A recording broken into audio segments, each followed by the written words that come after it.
Howdy gamers. Let's talk about the runes for Rek'Sai Jungle. Um, his two major keystone options really change the way that you can play him out.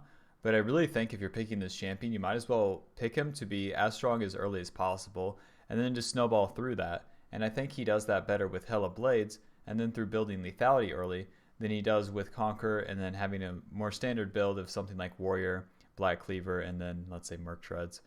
Um, because in solo queue games are really volatile, and also Rek'Sai has so much benefit through just dealing damage faster, and then his purpose becomes way more obvious.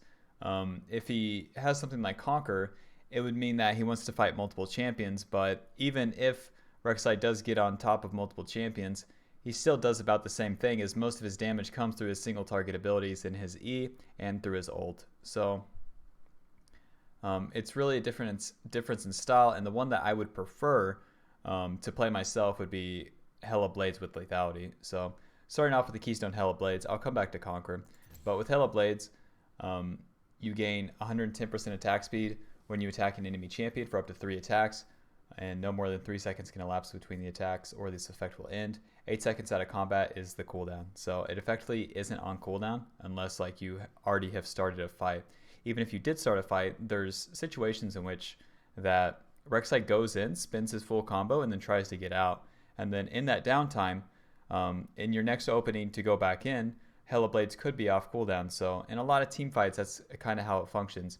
Hella Blades also makes it so that you get off more of your damage a lot quicker, and is more brutal in the early game by far, because whenever you unburrow, just having the auto Q and then having the 3 autos or the 2 autos into the E makes it so that you're just getting that damage off faster, and the enemy has less time to respond, and then it makes your ganks more brutal in that sense. It'll also help you in 1v1 situations, as you don't have to build up the damage from Conquer. If you're building full lethality too, like Umbral Glaive into Edge of Night, etc., Hella Blades is going to be giving you the more value out of that, as again, you're just getting these auto attacks off faster, therefore the enemy has less time to respond, they have less time to use CC abilities against you once you're on top of them. So you're just way more likely to actually get this damage off versus something like Conquer. And with it, it makes your snowball more brutal against the enemy, as you have the ability to actually be successful with your initial ganks, and then through doing so, you gain an advantage, and then the item advantage will carry you versus your runes doing the same thing, especially in solo queue, man. There's just so much value in having this damage quickly, and with Rek'Sai's kit where he has to build up the Fury to maximize his E damage, then I think that the value is just so high. For the second rune, I think your better option is Cheap Shot. Sudden Impact might be tempting, as whenever you use your E or your ult or your flash, you would gain 7 lethality and 6 magic penetration. With Cheap Shot, it's really hard to outweigh this as a jungler, as you have so many ways to proc it. You have red buff, you have blue smite, and then in Rek'Sai's kit, you have his knockup. So you have multiple ways to proc this, and you can proc it multiple times throughout the duration of an all-in. With Cheap Shot, damaging a champion with impaired movement or actions deals true damage based on your level, and then is only on a 4-second cooldown. So you can knock them up full rotation, and then either be applying red buff to them to proc Cheap Shot again, or blue smite them. Cheap Shot will also be applying to multiple enemies, and it's not really on a cooldown. With Sudden Impact, you gain 7 lethality for 5 seconds after you use a dash, but after that 5 seconds, it's just on cooldown. And where it's on cooldown for 4 seconds, that's pretty significant in the duration of a fight, because you have to use a dash to use it again. So it makes things really inconsistent. The damage from it is fine, but Cheap Shot is just generally more useful and easier to get value out of in the jungle role. For the third rune, I think you should go with Zombie Ward. You're basically choosing how you build up the attack damage offered from these runes. With Zombie Ward, it's through clearing wards. Whenever you clear wards with Zombie Ward, you also place wards, so the enemy's vision can become yours. With Ghost Portal, you earn it through placing wards, and then Ghost Portal will basically extend the duration of a ward by an extra minute. And then with Eyeball Collection, you gain the bonus attack damage through getting kills or assist. So I think with Zombie Ward, it's going to be your more consistent option, as Rek'Sai is looking for a lot of ganks early. Even before you can complete Umbral Glaive, Sweeper's still going to be giving you value out of Zombie Ward. So even if your gank isn't successful, you still create a mini objective around moving into lanes to gank them, and then if it's warded, then you still get value out of moving to the lane as you're getting bonus attack damage from the zombie ward, but then you're also providing vision to your lanes by clearing the ward that the enemy placed. And if you're paying attention to the soul lanes or the lanes that you're going to be ganking, then you can always just manipulate that either path around it or gain the zombie ward because of it. So really useful rune, especially once you complete Umbral Glaive.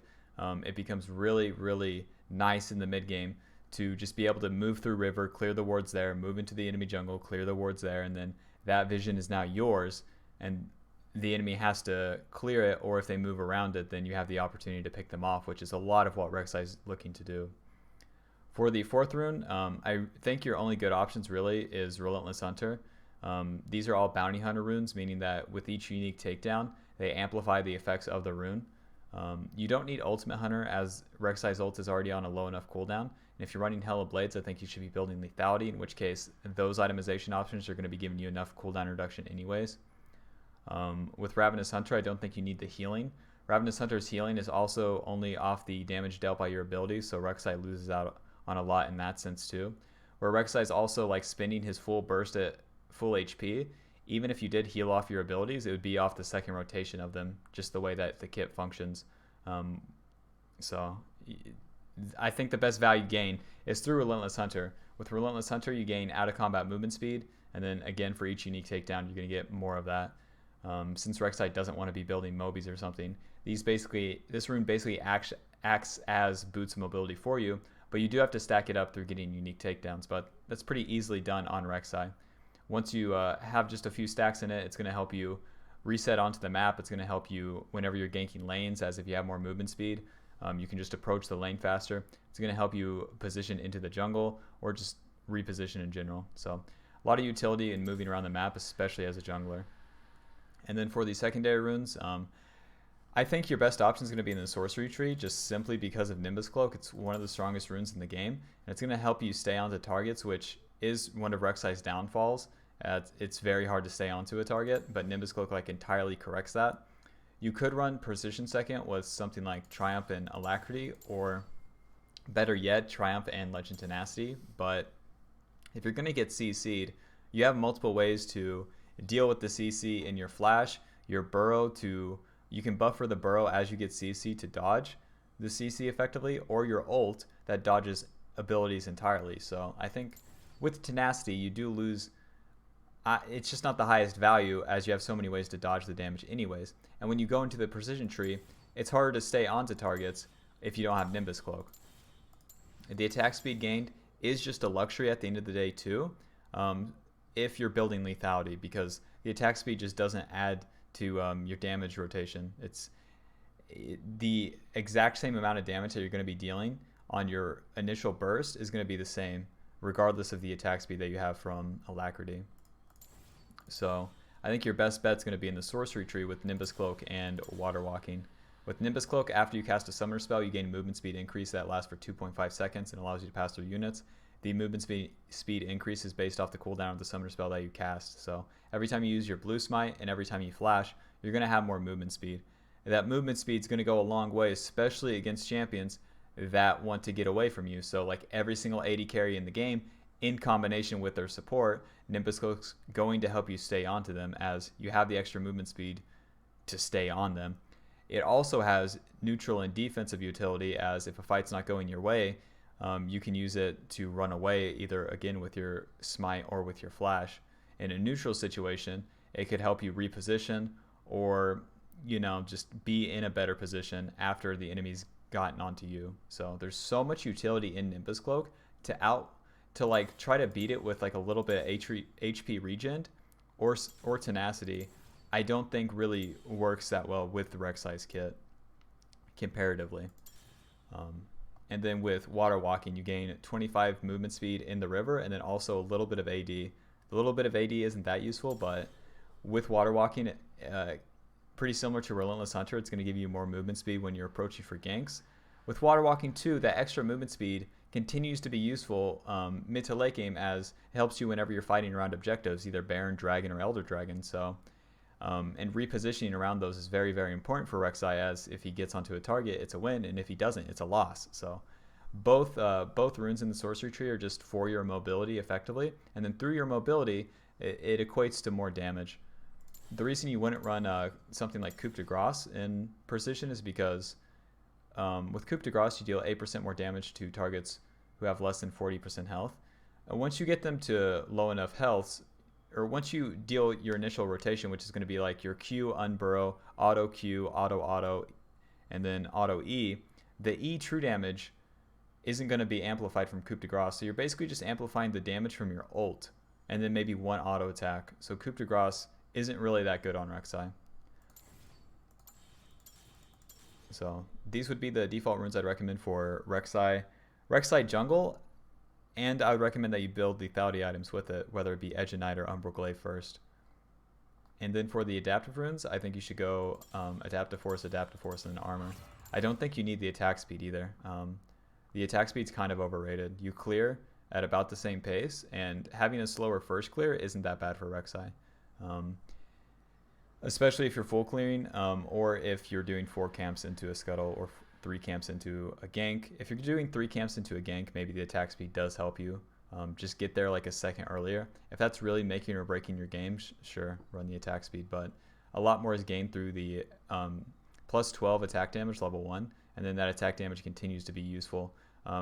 Continues to be more useful in combination with Hella Blades, because you're getting your attack speed whenever you're attacking champions, and then the AD that you have behind that becomes more impactful because you're just getting more auto attacks off. So back to the Conqueror page. I don't think it's terrible on Rek'Sai. I just don't think it's your best bet, as so much more has to go right for Rek'Sai, and then the enemy has to be bad for you to really get good value out of it, as it takes longer for this page to be useful. So with Conqueror, it puts you in the precision tree. Probably going to go Triumph with, I suppose, Legend Tenacity, and then Last Stand, as with Conqueror, it'd be more about like staying alive versus same concept of why Coup de Grace would be bad on the Hella Blades page. The same would apply if you were running Conqueror. And then if you're running Conqueror, I'm assuming that you're building Warrior, Black Cleaver into Merc Dredge, which is like the most standard build that you have. So with Conqueror, basic attacks and spells that deal damage to enemy champions grant you 2 stacks of Conqueror, and then the Conqueror stacks are going to give you bonus adaptive force based on your level, and then when it's stacked up to 10 times, you heal for 15% of the damage that you deal. So it's not terrible on Rek'Sai, because he can stack it up in an ideal situation. He's landing his Q, it's 1 stack, or it's 2 stacks. He unburrows, it's 4. He autos, it's 6, and then he Qs, it's 8, and then he Qs again, and then it's fully stacked. So then you can be healing off the damage dealt by your E, and then your ult, and then your other autos. And then the AD gained is also going to empower your E damage, so it's still there. But the likelihood of the enemy champion like CCing you or flashing away or something after your initial unburrow is pretty high. So with Hella Blades, you'd be getting that damage off a lot faster regardless, and then your ult follow-up could be lethal in that sense. With Conqueror, you also heal for a percentage of the damage you deal, so this becomes more impactful once you're like level 9 to about 13, where you can actually get multiple unburrows off if you're surviving in the fight, which is why you would want to build the Black Cleaver, so you have the more health to do so. But for all of that to happen versus just having the more AD and actually killing the targets minutes like 0 to like 17 on Rek'Sai is a lot harder, and more so just there's more variance to it in a solo queue setting. And if you're doing so, and if you're playing the scaling style of Rek'Sai, there are just champions that do it better. There's a lot of hard farming junglers like Nidalee, Karthus, like etc. that you're really just better off playing those champions in the jungle, as they would spike harder. Rek'Sai gains this benefit of becoming like almost a solo laner if you're playing him like this, and if you have a scoreline of like 5 kills, 5 deaths, and 5 assists, and then like 100 CS at like 18 minutes ish. So that's where I see the huge benefit of this page. I don't think the secondary runes would change, and if you were running this page, I suppose the attack speed would be more useful, as you wouldn't be getting the attack speed from Hella Blades. With Last Stand, you deal 5 to 11% increased damage to champions while you're on lower health, so that also has okay synergy with Conqueror because you're trying to get multiple rotations of your Burrow and Qs off versus just the one to insta-kill a target and then that being your whole utility on Rek'Sai. So Last Stand does have pretty good value if you're running this. So that's my thoughts on Rek'Sai. I don't think Conqueror is terrible, but I do think Hail of Blades is a much better and more effective approach in solo queue and for Rek'Sai as a champion in general. Like running Hail of Blades, maxing E first, building lethality, you're going to snowball way more games than you would with Conqueror. Even at a higher MMR, you're better off playing a farming jungler versus Rek'Sai with Conqueror. But Conqueror isn't bad, and if you get in the situations in which Rek'Sai is like thriving and against the players that would lose to it, it's really good. So that's my thoughts on it. If you have any questions, leave them in the comments. I answer literally all of them. If this video helped you, leaving a like on the video helps me. If you think I was wrong about something with the Rek'Sai runes, feel free to mention it in the comments. And that's that. Oh yeah, twitch.tv/StarNelson, links in the description. Check it out, man. Check it out. Just click the link. It's in the description. What, you're not going to open the description? Come on. Come on. I play Rek'Sai. Come on, man. Dude, old Rek'Sai ult was actually so much better than like... Old Rek'Sai was such a better champion than like this version of Rek'Sai. It's whatever, though. You could ult across the entire map. That was the coolest shit, man.